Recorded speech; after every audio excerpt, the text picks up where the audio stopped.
Good day.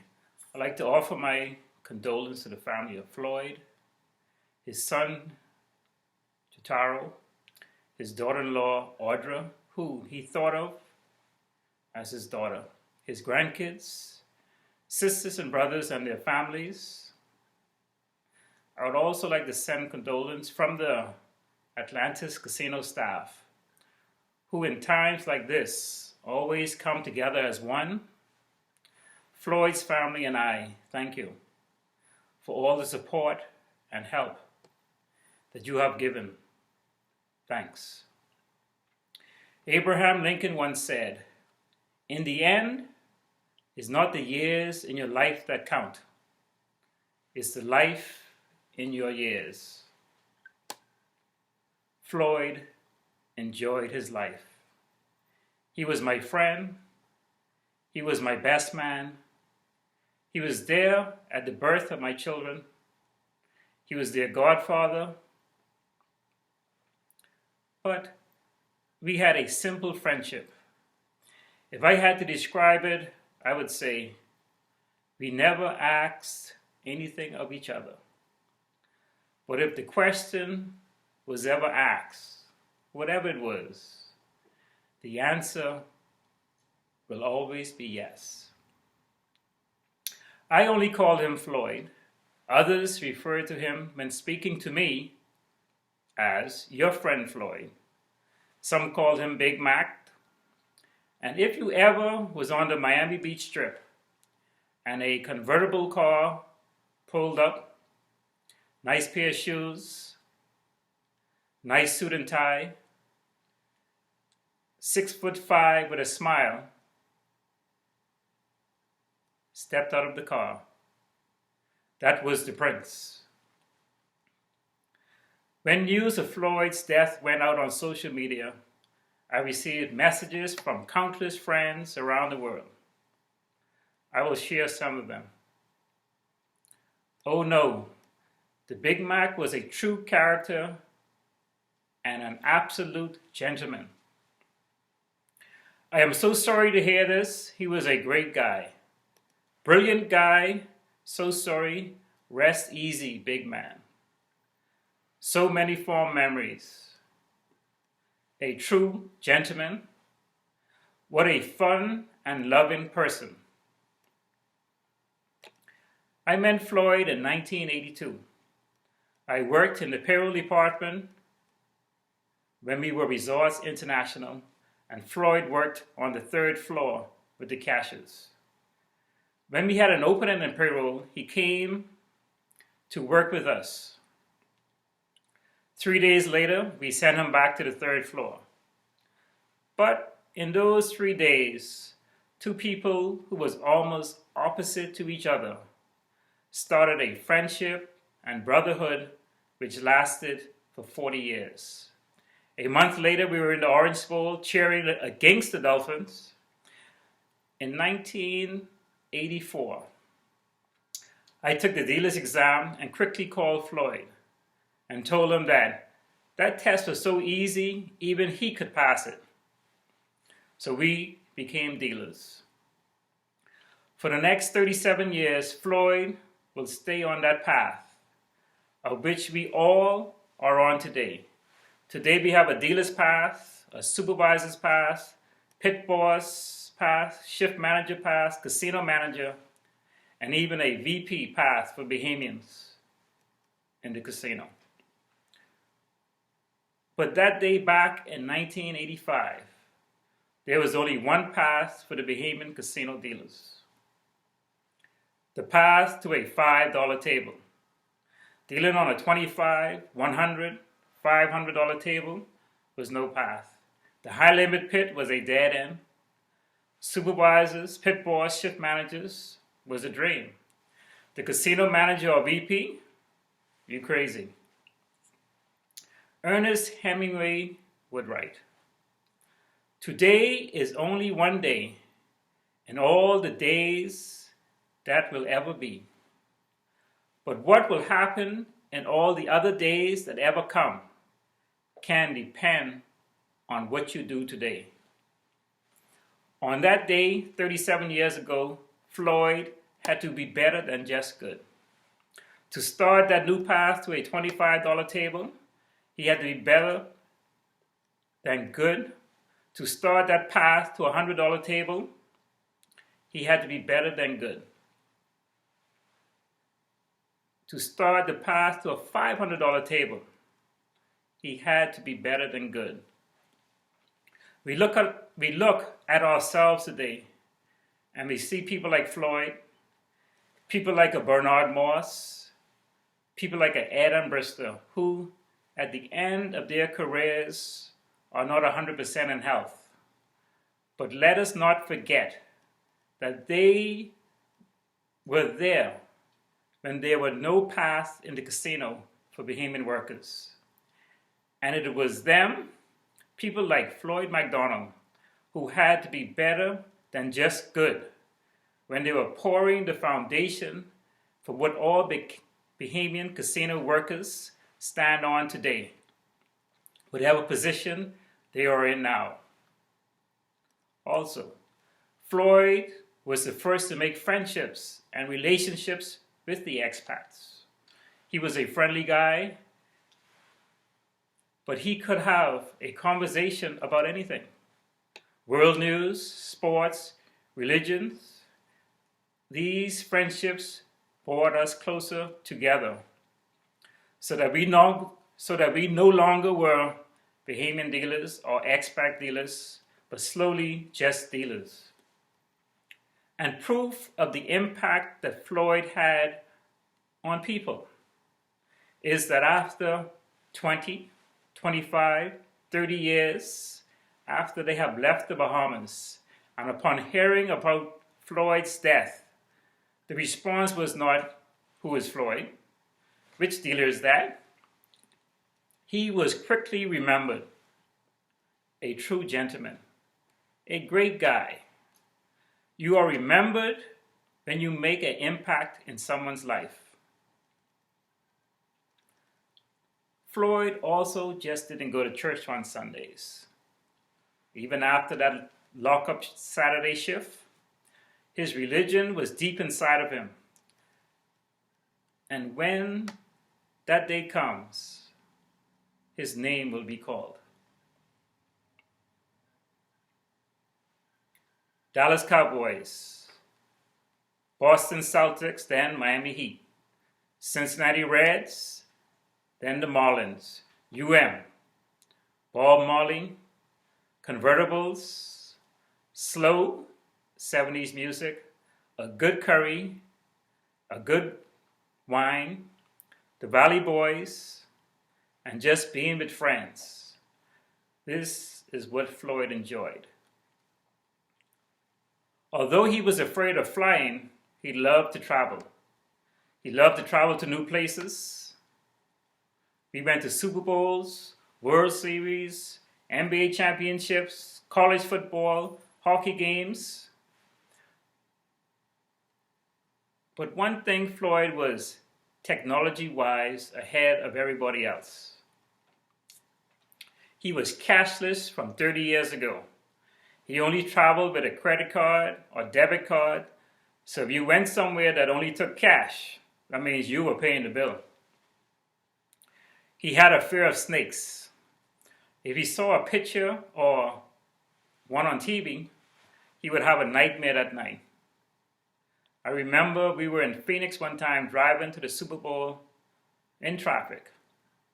Floyd jumps out the car and runs 2 blocks back in the direction we just came from. I was startled for a second until I realized there was a man ahead of us standing on the sidewalk with a 15-foot snake wrapped around him. And even in the car, Floyd was not going to pass that. We also laughed about our New Jersey experience. We were in New Jersey one time, and Floyd was staying with a friend. So I went to pick up Floyd. It was in the morning from his friend's house. His friend had left to go to work. So Floyd was in the house by himself, And he was coming outside the house, going back inside the house, coming back, looking outside, waiting to see when I pulled up. About a minute before I got to the house, 3 police cars passed me. And when I got to the house, I surprised them, and I surprised myself because these 3 police cars were at the house that I was supposed to pick up Floyd. And when they saw me, they called another 3 police cars. So now there are 6 police cars on the scene. And so they come to me, they get me out of the car, ask me what I'm doing here. So I tell them I came to pick up a friend. They said, well, do you know whose house this is? I said, no, I came to pick up a friend who was staying with a friend. So they got Floyd out of the house, and they asked him his name. He told them his name, Floyd McDonald. He said, is this your house? No, it's not my house. It's a friend's house. And by this time, the next door neighbor who had called the police was on the scene. So now it's time. They asked Floyd the $1 million question. Well, whose house is this? And Floyd, with all the confidence in the world, says, this is so-and-so's house. And the lady who had called the police says, no. That's not the name of the person who lives in that house. So through all this commotion, Floyd had forgotten his friend's name who was staying in the house. But 3 hours later, we got that sorted out. Floyd also loved his family, sisters and brothers. He had a special love for his son and was always proud of him. He would tell me about him from kindergarten to high school to the Defense Force, and every time he went for additional training on new boats, I would know. But Floyd's world turned upside down. Everything he loved almost went to the bottom. And he had a new joy in his life. His princess and prince. His grandkids. He looked forward to the time he could spend with them. They would come to his apartment, and in 5 minutes, everything would be turned upside down. And he would just smile and laugh with them. A few weeks ago, upon seeing pictures of the prince's graduation, he would say, this is the next Prime Minister of the Bahamas. Lately, although in pain and his health declining, he would look at those pictures and send a voicemail saying, I can go to bed happy now from looking at these pictures. He said, I can go to bed happy. He was happy because of what he loved, his grandkids. On July 17th, I was with Floyd. I had taken him into his front room, and although the air conditioner was on, he told me to open up the sliding door. I opened it up, and a gust of breeze came inside, and I said, wow, have you ever felt anything like this before? Floyd smiled. He would leave us a few minutes later. If someone had to ask me, what is death like? What was it like? I would say, I am no longer afraid of death because I have seen it. I have felt it. It's like a feather floating in the air ever so gently. And if this feather passes you by, you have a feeling of peacefulness, content. You feel warm. You have that feeling as when I opened that sliding door and that gust of breeze came in, and my first words were, wow, have you ever felt anything like this before? But if this feather does not pass you by and lands softly and gently on you. It is so powerful, and it has so much fury that it instantly takes life away from you, and everything is gone. You have no more pain. You have no more worries. You are separated from everything you ever worked for or wanted. All of your possessions are left behind. And it also takes away the love that you was willing to give to others. There is no you are no longer here, and that love is gone. But there is one thing death cannot take away. It cannot take away the memories that someone have of you. So in the next coming days, weeks, months, years, I will tell the parents of Floyd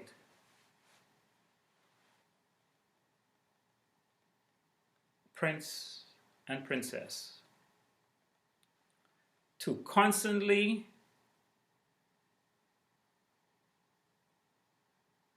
remind them of how much Floyd loved them, so that the memories of Floyd will live within them for the rest of their lives.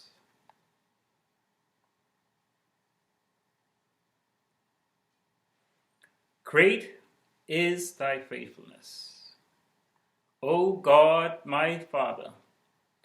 There is no shadow or turning with thee. Thou changest not, thy compassions, they fail not. As thou hast been, thou forever will be.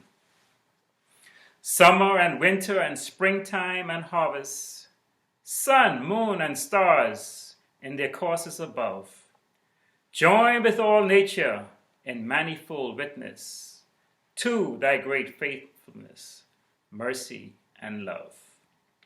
Pardon for sin and a peace that endureth, thine own dear presence to cheer and to guide, strength for today and bright hope for tomorrow, blessings all mine with 10,000 beside. Great is thy faithfulness. Great is thy faithfulness. Morning by morning, new mercies I see. All I have needed, I'll say that again. All I have needed, thy hand has provided. Great is thy faithfulness. Great is thy faithfulness. Great is thy faithfulness, Lord, unto me. If someone had to ask my mother what Floyd was to me, my mother would reply, Floyd is the brother that Arthur never had. But if someone had to ask me that same question, I would reply, Floyd is the brother that I will always have. May his soul rest in peace.